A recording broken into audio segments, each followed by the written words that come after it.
Atenção internautas de todo o mundo, para o toque de 5 segundos.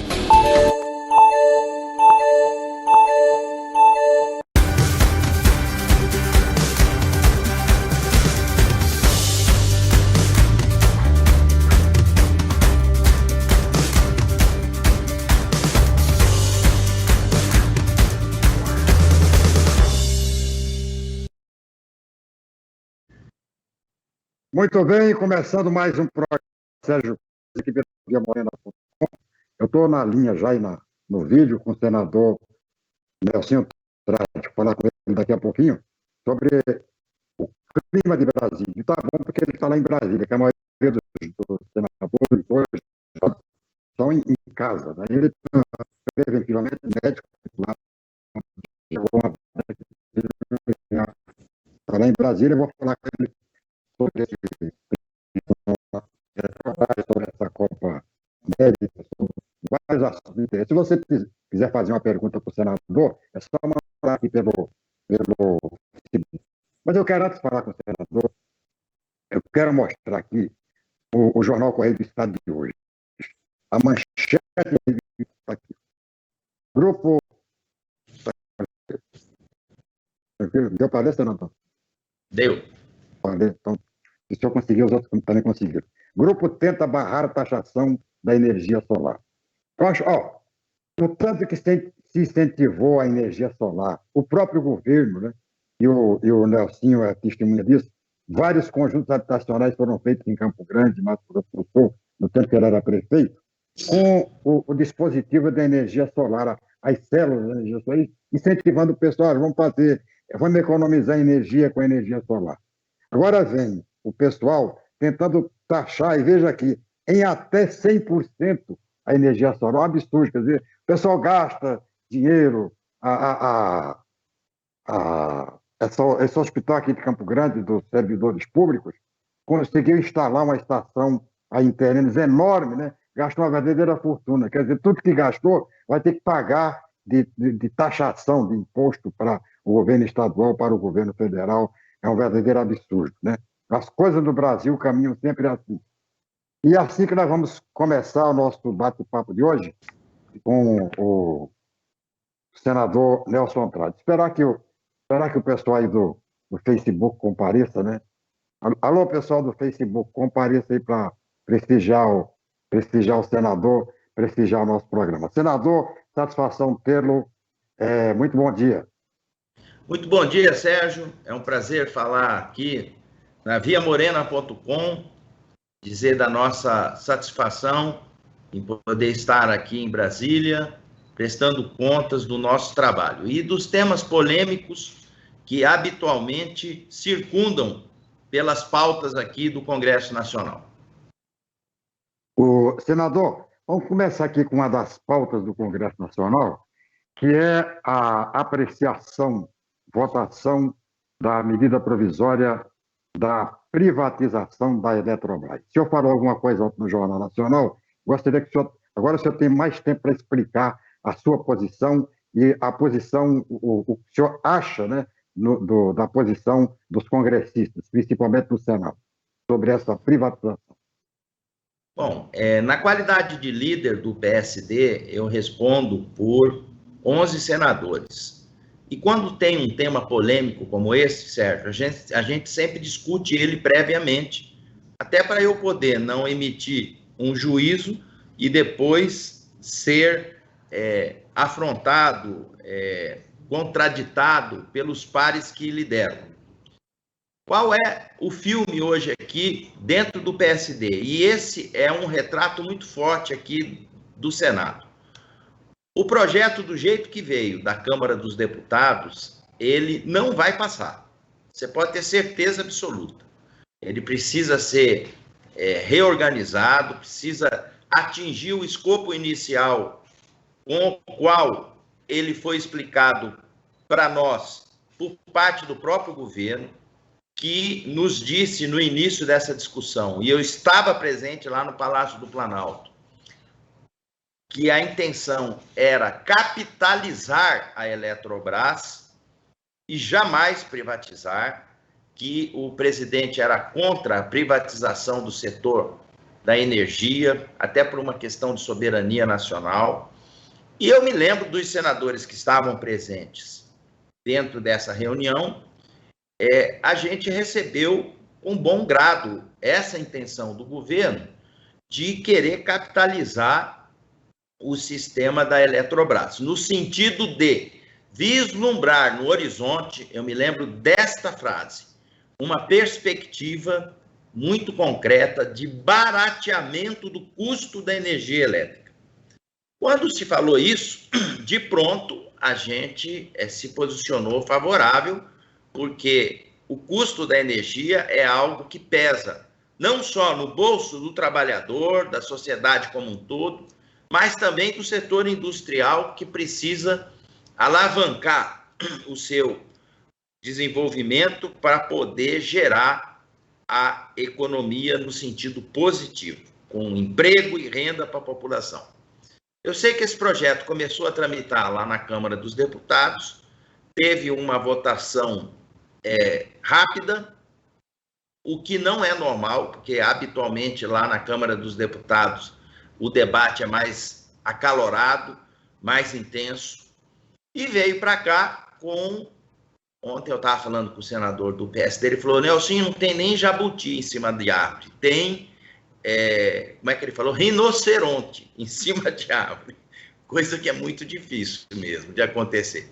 E aí, nós já, por uma questão até de conduta e de lealdade para com as lideranças do governo que atuam aqui no Senado, já avisei a ambos, tanto o líder do Congresso quanto o líder do governo, que o PSD está atendendo do jeito que está o projeto para a sua rejeição aqui no Senado. O relator foi decidido apenas ontem, só para você ver como que esse assunto está mexendo aqui dentro. Havia uma disputa entre o ex-presidente Davi Alcolumbre, o senador lá do Pará, Zequinha Marinho, e o senador Marcos Rogério, que é aquele que está lá na CPI defendendo o governo, acabou recaindo a relatoria para o senador Marcos Rogério. O que, na minha avaliação, é importante pelo seguinte, abre já um canal de diálogo com quem vai ser responsável pela relatoria do projeto, e eu acabei de chegar aqui na liderança para fazer esse compromisso contigo, então logo eu termine, eu vou ligar para ele para passar a posição do PSD. Para você ter uma ideia, nós fizemos uma reunião na segunda-feira que passou, estavam presentes 10 senadores, só um que estava em trânsito no voo vindo do estado para cá não conseguiu participar.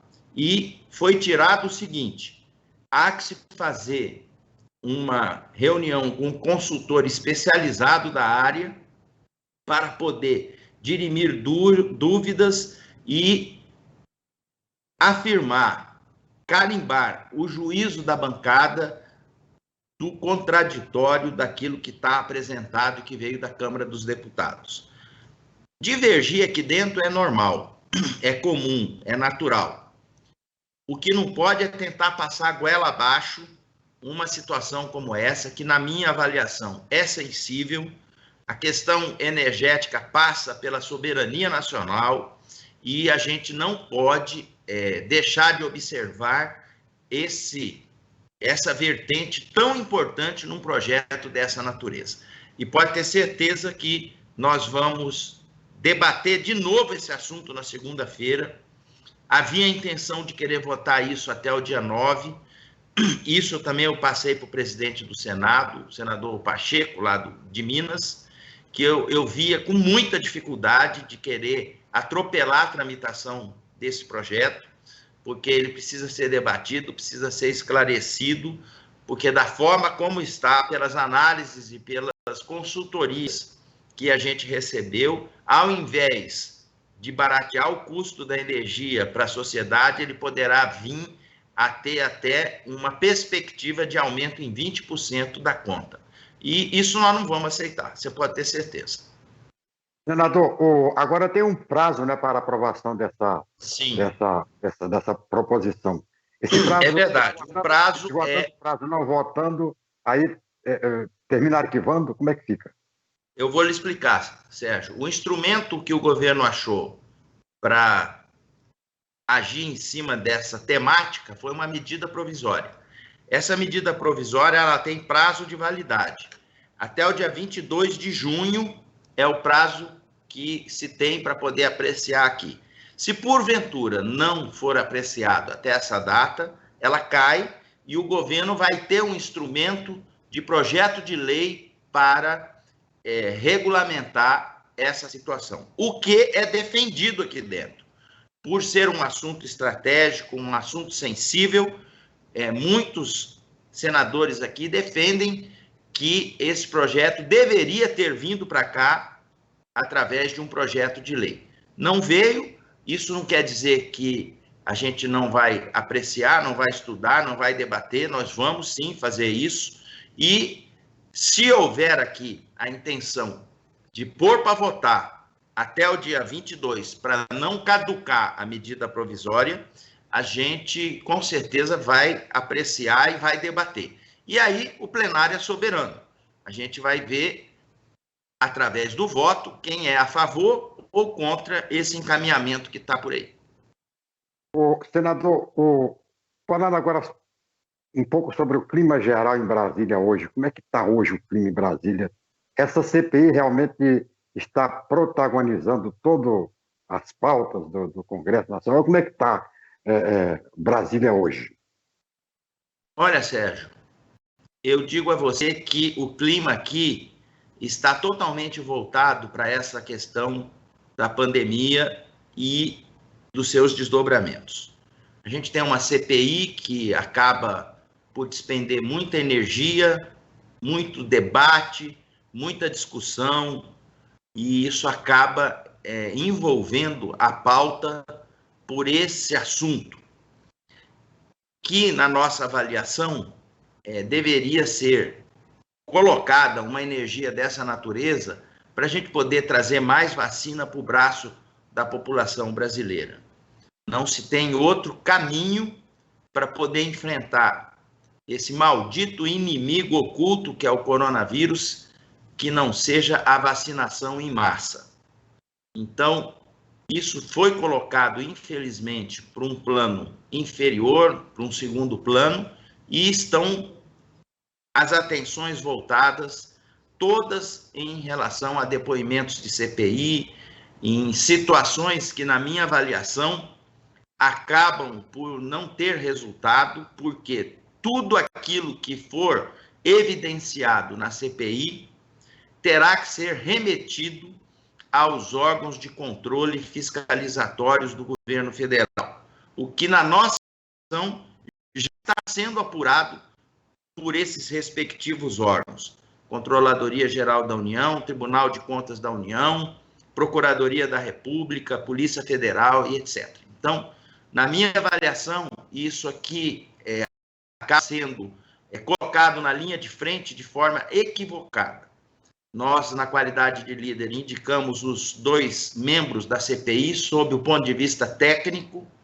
Tem um senador que é lá do Amazonas, que conhece toda a realidade do porquê que faltou o oxigênio naquela crise que fez com que a CPI nascesse, que foi o fato determinado. E o senador Otto Alencar, que é um baiano, é um médico, foi secretário de saúde da Bahia, foi governador da Bahia, é senador já no final do seu mandato, vem ano que vem, e todas as pautas de saúde ele está presente. Então, eu não poderia deixar de indicá-lo, e assim o fiz. De tal sorte que nós temos que esperar os desdobramentos, porque ela tem um prazo de vigência por 90 dias, para a gente ver se isso vai se esgotar ou se vão pedir a sua prorrogação. Mas falou em Covid-19, senador, e hoje o Mato Grosso do Sul, infelizmente, parece estar sendo o novo epicentro de uma eventual terceira onda. o senhor como médico, né, qual é a sua expectativa com relação a essa pandemia? Você acha que quanto mais vacina tiver, mais possibilidade a gente tem de chegar, de controlar? Ou qual é a sua posição do ponto de vista médico? Olha, Sérgio, eu posso, assim, com muita tranquilidade dar minha opinião, porque, além de ser médico, eu peguei a doença, fui internado, já fui vacinado, porque na qualidade de médico e pela minha idade, eu estou dentro do grupo que já a vacina, mas eu digo para você, a população tem que entender e compreender melhor aquilo que cada um de nós poderá fazer. Eu remeto a minha lembrança muito àquela epidemia que nós tivemos da dengue aí quando eu era prefeito, em que todo mundo sabia o que tinha que fazer para evitar a proliferação do mosquito. Aí a gente ia a campo para poder ver quem fazia e uma parcela muito pequena da população realmente deixava a desejar, no sentido de providenciar aquilo que tem que ser feito. Hoje a gente sabe o que tem que ser feito para poder diminuir a chance desse vírus propagar, que é o contato físico, ele precisa ser evitado. O que não impede da gente manter contato, por exemplo, nós estamos aqui numa distância de mais de 1.000 quilômetros, um conversando com o outro. As aglomerações devem ser evitadas, as baladas, as festas à noite, isso tem que ser evitado. O hábito do álcool nas mãos, isso é muito importante para poder não deixar com que o vírus fique em você e que passe para o outro. Lavar as mãos com água e sabão mais frequentemente e procurar realmente ser vacinado. Tem gente ainda que tem essa resistência, não pode ter, nós não temos outro caminho, porque o que está acontecendo? O vírus, quando ele encontra com outro vírus diferente, eles fazem uma mutação. E isso quer dizer uma variante.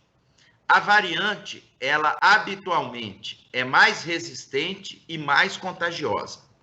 Por ora, ela não está demonstrando ser mais letal. Porém, a tendência é essa.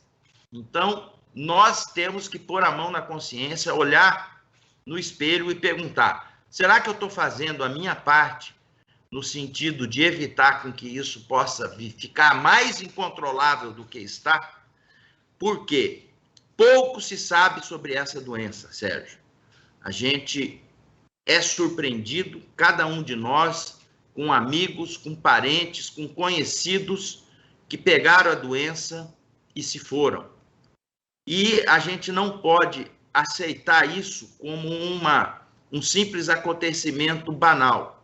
Hoje a morte banalizou, ou seja, você, de tanta notícia que recebe de gente que morreu, você acaba achando isso normal. Mas não pode, nós não podemos deixar com que esse vírus vire, esse super vírus que ele está acabando por virar. Senador, no debate, no depoimento de ontem na CPI da Covid-19, uma colega sua, Anise Yamaguchi, defendeu, né, o tratamento precoce. Bom, há uma grande confusão entre profilaxia e tratamento precoce. Isso não ficou evidenciado ontem. Em todas as 7 horas de sessão, a gente não ficou sabendo o que é a profilaxia e o tratamento precoce. Qual é a diferença, senador? Bom, primeiro que o nome correto para essa situação é a abordagem precoce. É você tentar entrar no meio da evolução da doença para fazer com que essa evolução possa ser a mais branda possível. Por quê?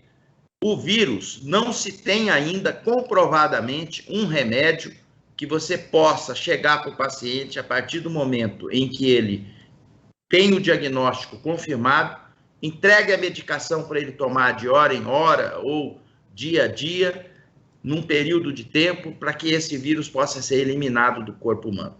Na minha avaliação, politizaram uma situação que não deveria ser politizada. O médico, ele tem que prevalecer nesse encaminhamento, porque ele estudou para isso, ele se especializou nisso, e ele é responsável pela orientação que ele vai dar para o seu paciente. Se o médico que te atendeu está com o diagnóstico na mão, ele quer fazer uma abordagem a respeito da doença que você tem, a responsabilidade perante a esse ato é do CRM que está ali carimbado.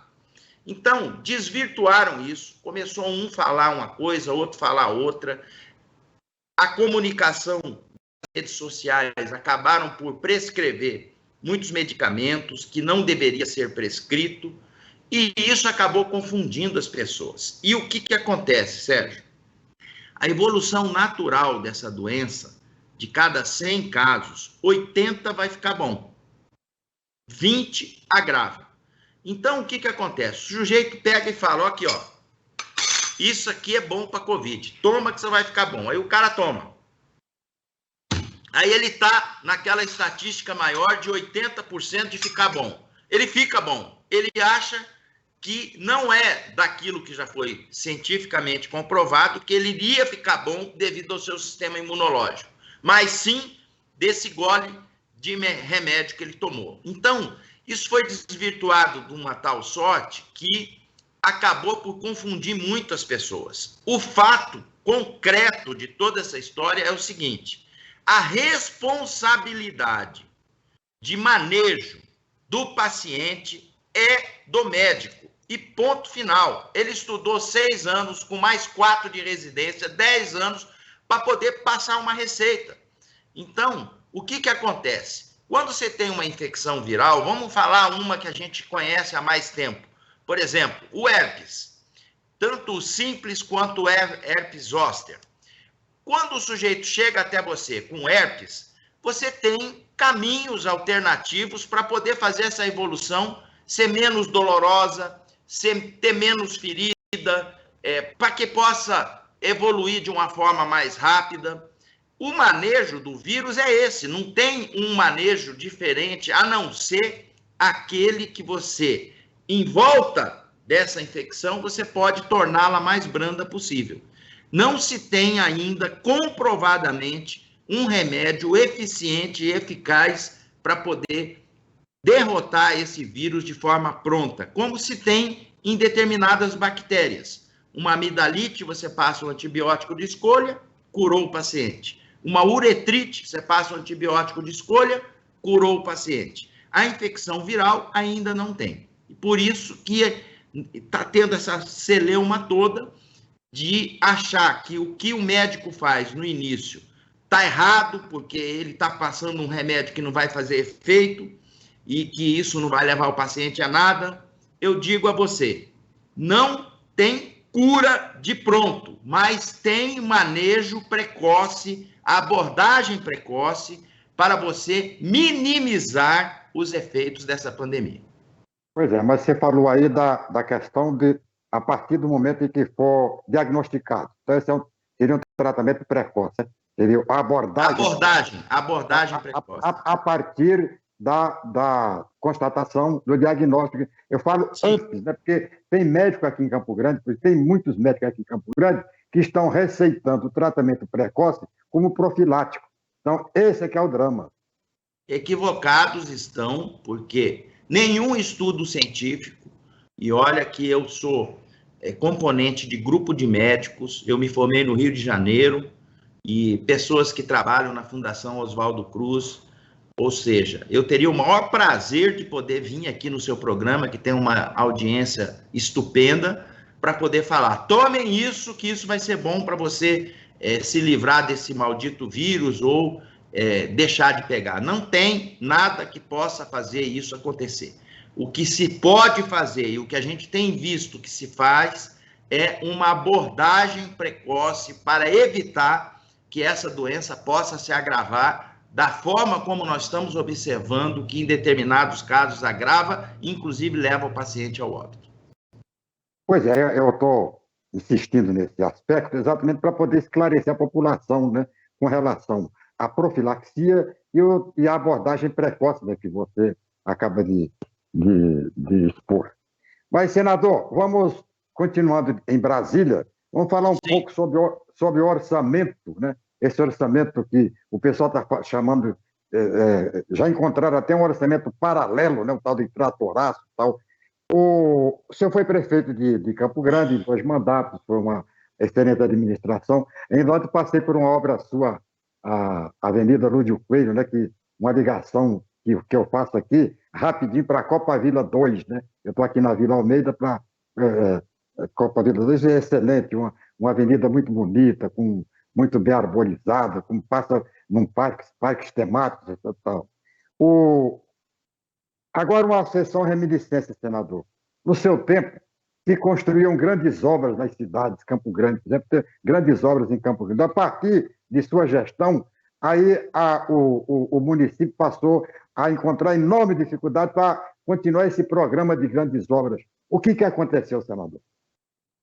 Olha, Sérgio, ninguém faz nada sozinho. Eu digo a você que eu tive a graça de ter tido uma equipe competente, que sabia fazer projeto, que corria atrás dos projetos. Eu peguei uma época em que o Brasil estava num crescimento, tinha uma boa relação com os parlamentares federais de Brasília e tinha uma excelente interlocução com o governo federal. E eu digo a você assim, com muita tranquilidade, a gente conseguiu tudo isso porque a gente tinha bons projetos e a gente era respeitado aqui em Brasília. Então, eu falo a você que isso é fundamental para poder fazer obras estruturantes. Nós fizemos 4 intervenções extremamente estruturantes aí na capital, todas de fundo de vale, porque tinha uma linha de crédito voltada para essa questão. Não tinha, na minha época, uma linha de crédito para recapeamento, por isso que a gente não fez, a gente tentou, buscou, mas não conseguiu. Eles priorizavam para fazer a intervenção viária com urbanização do fundo de vale, respeitando as margens lindeiras dos córregos, fazendo ciclovia, pista de caminhada. A gente tinha também o programa Minha Casa Minha Vida, que podem falar o que quiser desse ou daquele governo, mas foi um programa que proporcionou Campo Grande executar 18 mil unidades habitacionais em 2 mandatos que a gente fez. A gente fez a intervenção dessa aí do Lagoa, que você acabou de falar, fizemos o Imbiruçu Cerradinho, fizemos Cabaças, fizemos Segredo e fizemos a Via Morena, que acabou sendo inspiração para você nominar esse canal de comunicação que você tem aí. E eu digo a você, imagine Campo Grande sem essas obras estruturantes. O que teria sido na nossa cidade? Ia dar um verdadeiro nó. A gente teve que correr atrás disso justamente para poder oferecer à cidade um crescimento saudável, um crescimento assim de longo prazo, para que as pessoas pudessem ter o seu ir e vir da forma mais cômoda possível. E com qualidade de vida. Campo Grande sempre foi tida como uma das capitais de melhor qualidade de vida do Brasil. Nós tivemos um problema político aí, onde o gestor que ganhou não teve a capacidade para conduzir esse equilíbrio, e isso não é fácil, é uma tarefa muito difícil. Eu me lembro que no final do meu mandato, uma repórter fazendo um balanço me perguntou: qual foi a obra mais difícil, mais marcante que você fez? Aí eu pensei, várias delas vieram na minha cabeça, mas eu falei, o que me deu mais trabalho, o que foi mais difícil, foi manter o equilíbrio harmônico entre legislativo, colaboradores, órgãos de controle, o 4º poder, que é a imprensa, para fazer com que tudo pudesse andar da forma como andou. Então, vai muito da equipe, vai muito da circunstância que o país está vivendo, vai muito da iniciativa do gestor, eu tinha para comigo que o despacho sovacal era o mais eficiente. O que é isso? Eu pegava o projeto, eu punha debaixo do sovaco e vinha para Brasília para poder buscar o recurso. Esse era o eficiente. Não tem esse negócio de mandar por internet, mandar pelo correio. Não adianta. Você tem que vir argumentar no pé da orelha e fazer com que o recurso pudesse sair como saiu. A gente executou 4 programas de aceleração do crescimento. Foi a única capital do Brasil que conseguiu fazer isso. E, graças a Deus, muita conquista está aí à disposição da população. Para você ter uma ideia, nós estamos preparando aqui uma mensagem para a população de Campo Grande, porque vão fazer 10 anos que nós implantamos a coleta seletiva. Dia desses, a cidade foi reconhecida como a mais arborizada dentre as capitais brasileiras. Por quê? Porque a gente se preocupou e fez um planejamento de um plano diretor de arborização urbana. Nós tínhamos o projeto do Córrego Limpo, que acabou por proporcionar também prêmios até internacionais.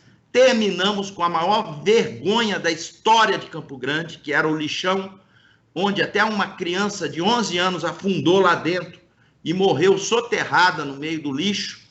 Demos 315 casas para os catadores, cada um ganhou uma casa, fizemos a coleta seletiva, organizamos um aterro sanitário moderno, que é exemplo para as outras cidades do Brasil, cansam de ir aí para poder ver o aterro sanitário de Campo Grande.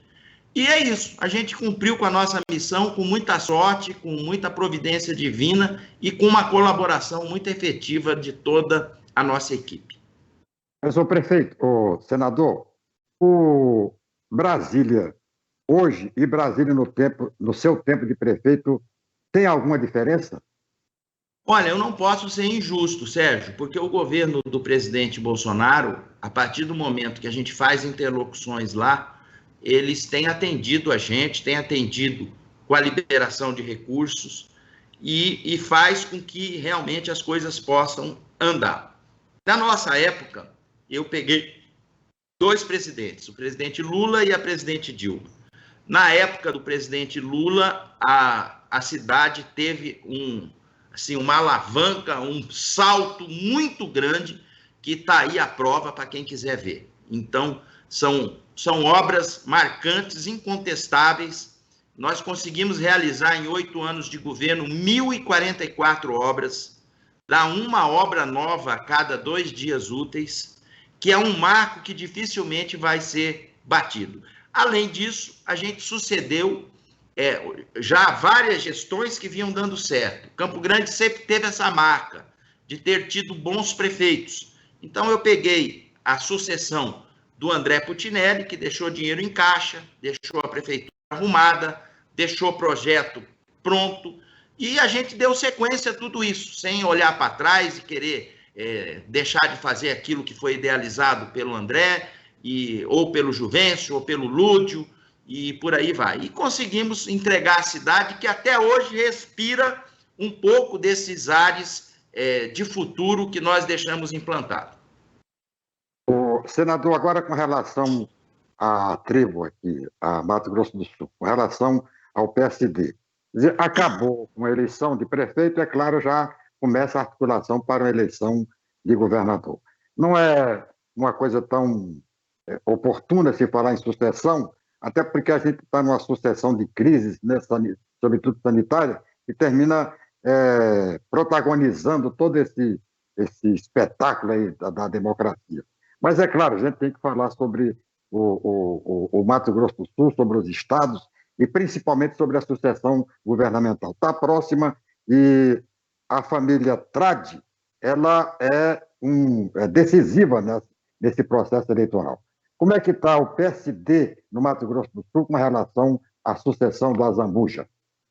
Veja bem, uma eleição, quando ela é chamada eleição geral, ela acaba refletindo as movimentações nacionais na paróquia, nos estados. E o PSD nacional, ele está trabalhando para poder tentar encontrar um candidato que possa ser uma via alternativa a essa polarização que existe entre Bolsonaro e Lula. Nós estamos trabalhando nesse sentido. Recentemente foi filiado o prefeito do Rio de Janeiro, Eduardo Paes. Há uma tratativa bastante avançada de filiar o Geraldo Alckmin em São Paulo, junto com o Datena, o apresentador, para poder um ser candidato a governo e outro ao Senado. Lá em Belo Horizonte nós temos o prefeito Calil. Lá no Espírito Santo tem uma tratativa também avançada para filiar o ex-governador Paulo Artung.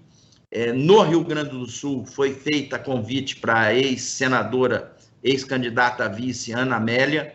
No Paraná nós temos o Ratinho Júnior, que é o governador atual. Na Bahia é o maior partido, ganha até do partido do governo, que é o PT, que está no governo lá. O PSD hoje é o maior partido da Bahia. No Mato Grosso, o governador está numa tratativa para poder entrar no PSD. No Mato Grosso do Sul temos nós, o prefeito Marquinhos, o deputado Fábio, o deputado Londres, o senador Nelsinho Trade. Ou seja, o PSD, para poder sobreviver, e isso é invariável para qualquer partido, ele vai ter que ter candidatura própria. Não tem como fugir disso, até porque a gente tem a prefeitura da capital, com a reeleição do prefeito Marquinhos, fizemos ao menos um vereador em 69 municípios do estado, dos 79 que a gente tem.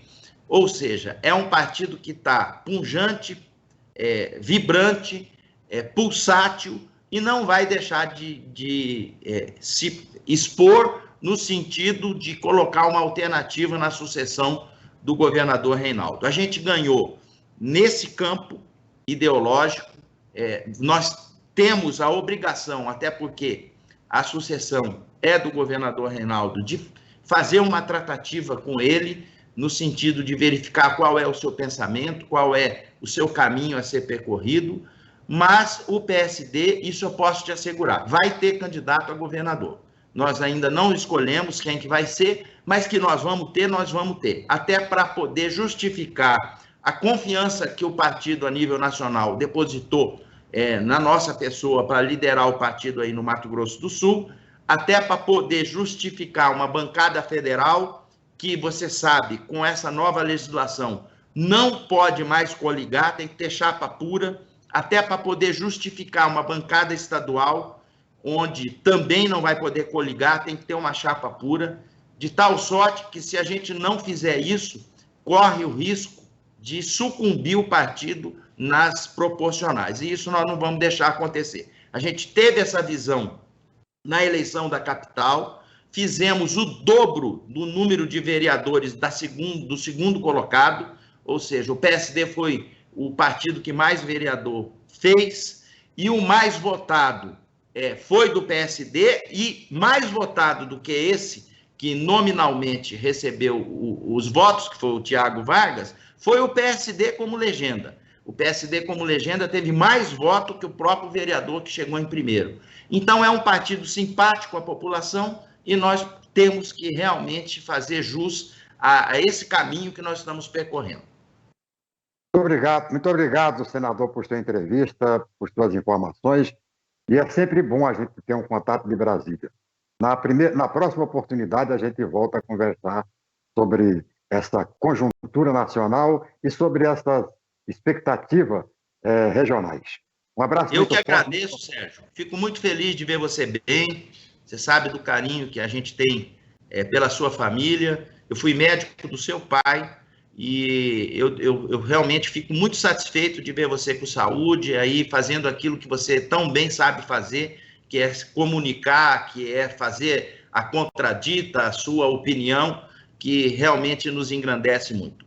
Um abraço a todos e que Deus possa nos abençoar e vamos nos cuidar. Não vamos dar chance para esse vírus. Amanhã a gente tem um feriado, vamos procurar se preservar, porque essa variante que está surgindo no mundo afora, com complicações de fungos cada vez mais resistentes a medicamentos, não é brincadeira.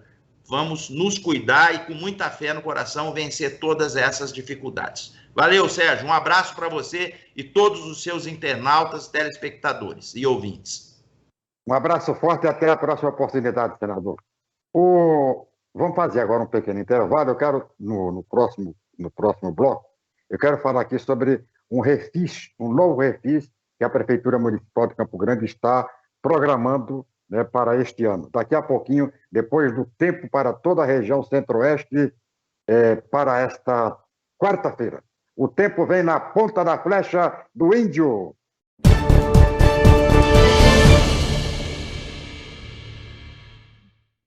Nesta quarta-feira, uma massa de ar seco ainda vai predominar sobre a região centro-oeste do Brasil.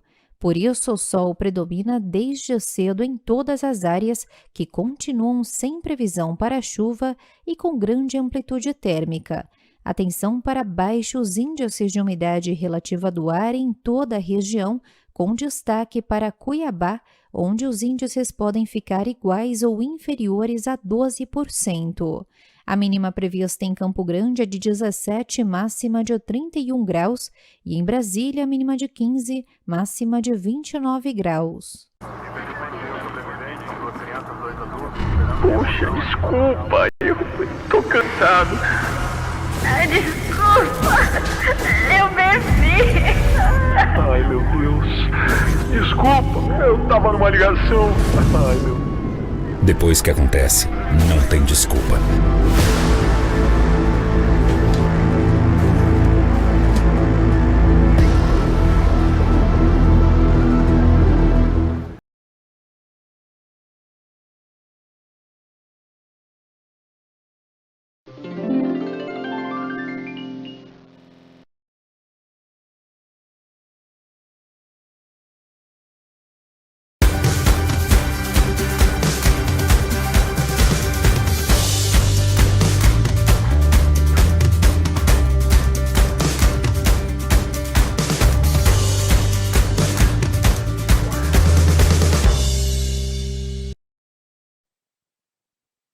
Muito bem, voltando com o programa Sérgio Cruz aqui pela viamorena.com. Daqui a pouco a Via Morena vai transmitir direto do Senado a reunião da CPI da Covid-19. Vai ser ouvida hoje a médica infectologista Luana Araújo, né? Luana Araújo é aquela médica que o ministro Queiroga tentou nomear para a Secretaria da Covid-19, no Ministério, e ela terminou desistindo. Ele vai explicar hoje por que não aceitou o convite, recusou o convite depois de haver aceito o convite. Alguma coisa deve ter acontecido, o pessoal vai ouvir.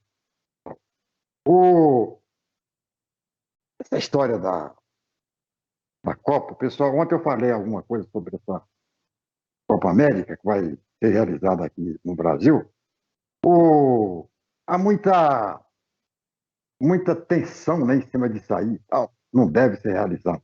Gente, é o seguinte, em verdade, eu não vejo nada demais a realização dessa Copa. Se obedecer os protocolos da Libertadores, do Campeonato do Brasileirão, né, por que essa restrição, esse desespero de não haver, porque eu não vejo onde aumentar mais, né? Claro que se pudesse evitar o Brasileirão, pudesse evitar Libertadores, pudesse evitar qualquer atividade esportiva, pudesse evitar, inclusive, as Olimpíadas, seria muito bom. Mas não pode, não vai, né? Não vai acontecer isso. Vai ter que ter flexibilização, porque a pressão é muito grande, os governos não conseguem segurar, e muito menos aqui no Brasil, que o governo aqui não está dando a menor bola para a aglomeração, não. Para ele, quanto mais aglomeração tiver, melhora o seu discurso. Então, eu não vejo por que não fazer. Um a mais, né? Um a mais no mais ou menos, termina não sendo nada demais. Portanto, é claro, todo mundo tem que ter preocupação, eu tenho muita preocupação, e você que acompanha esse programa sabe o tamanho da minha preocupação, mas não vamos também cometer, porque se não pode haver a Copa América, também não poderia haver a Libertadores, não poderia haver o Brasileirão. Quer dizer, o ambiente já está totalmente contaminado. Uma mosca a menos, a mais, não vai mudar o resultado. Está aparecendo aí, você está vendo esse QR Code aí do nosso lado aí, ó, uma forma, um caminho que você tem para ajudar as pessoas que precisam, né? As pessoas que estão necessitadas. Não é por causa da pandemia que as pessoas estão passando fome. Não é por causa da pandemia. Tanto não é por causa da pandemia que o PIB brasileiro teve um aumento neste trimestre de 1,2%. País onde o PIB está aumentando, né, o povo está passando fome, não é problema de economia, não é problema de dinheiro, né? É outro problema. É problema político e econômico. Então não é a pandemia, o pessoal está com fome, é por causa da pandemia. Não é por causa da pandemia. É porque está havendo uma tremenda desigualdade social, é porque o rico está ficando cada vez mais rico, é porque os bancos estão cada vez mais capitalizando. Não há política social para permitir a igualdade na distribuição de renda, e é por isso que está acontecendo, é por isso que as pessoas estão passando fome. E é por isso que eu estou colaborando, né, dando a minha pequena parcela de contribuição, assim como todos os brasileiros devem fazer. Um prato de comida na mesa de quem tem fome. Basta você mostrar, focar sua câmera aí no QR Code da nossa tela, você vai entrar numa entidade, numa instituição nacional que atende os mais necessitados contra a fome e a miséria, que é a ação da cidadania. Dê o que você puder. Entra aí, dê o que você puder. Você vai estar disposto a contribuir, né, na certeza de que a sua contribuição vai atender aquilo que você quer? Então, entre nesse QR Code aí. Não vem dinheiro, não tem dinheiro para a Via Morena, não tem nada. Aliás, eu não fico nem sabendo quem foi que entrou. Eu quero que você participe, já participei, quero que você participe, que você ajude a salvar, a matar a fome de uma pessoa, de uma criança, de um adulto, de um idoso. Muito bem.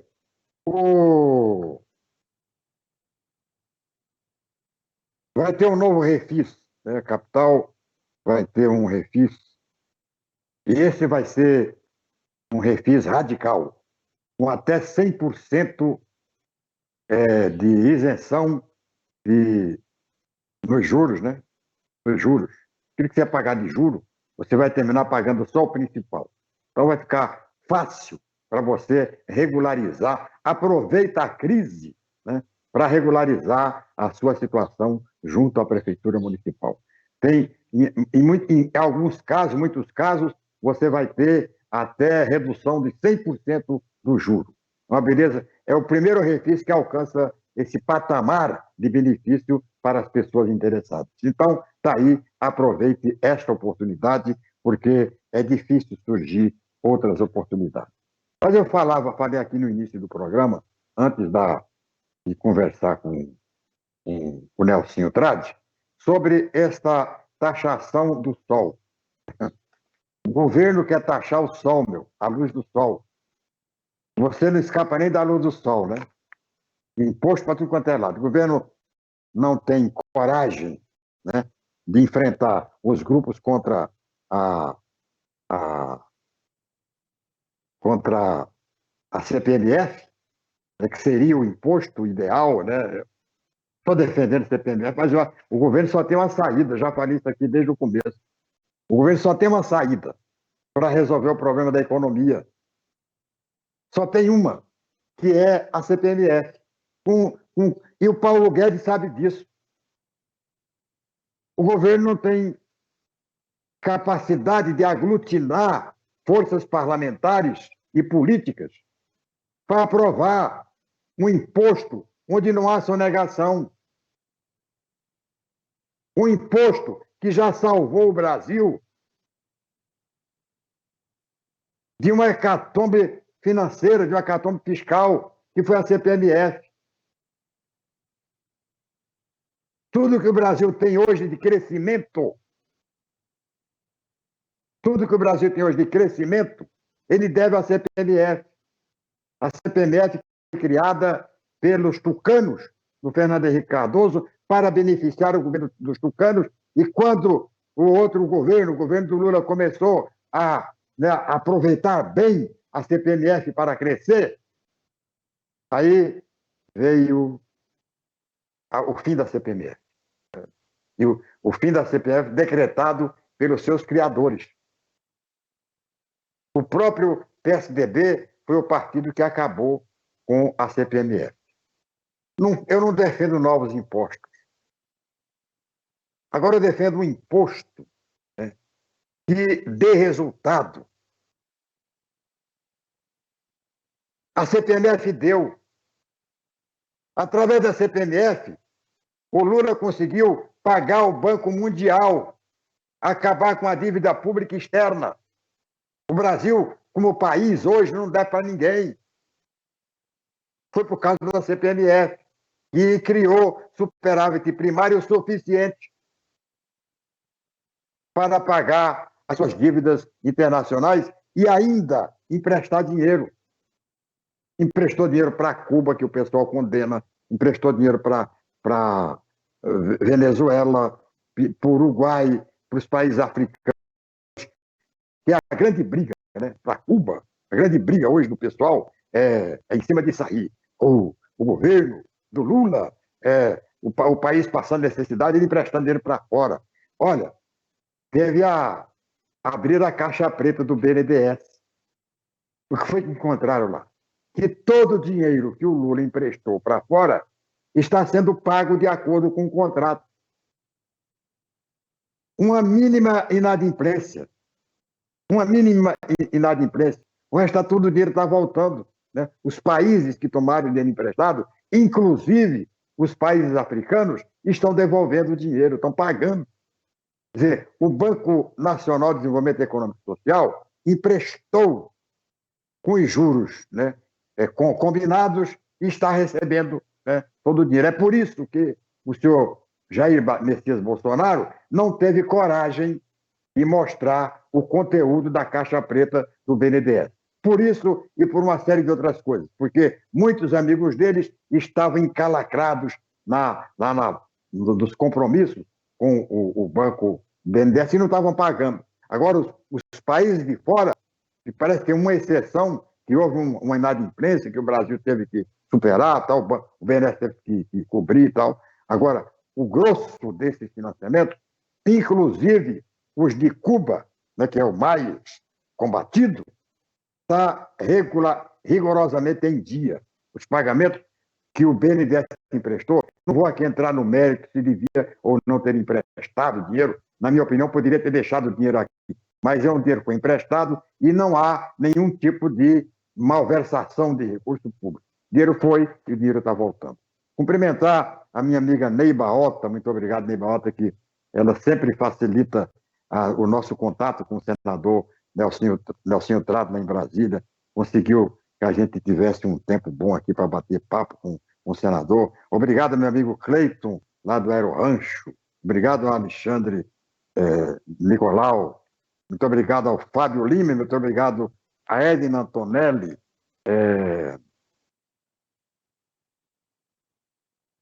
Entre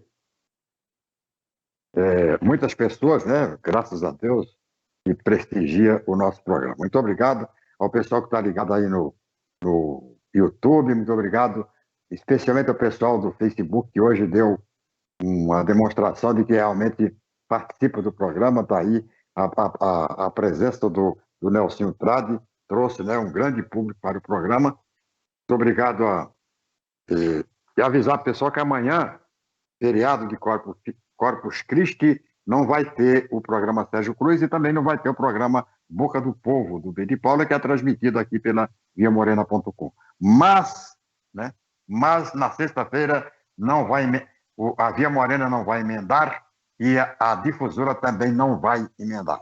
Vamos fazer o programa normalmente, em respeito, naturalmente, àqueles que nos ouvem e àqueles que nos assistem. Tá? Vamos embora? Bora, passou, chegou a hora de ir embora.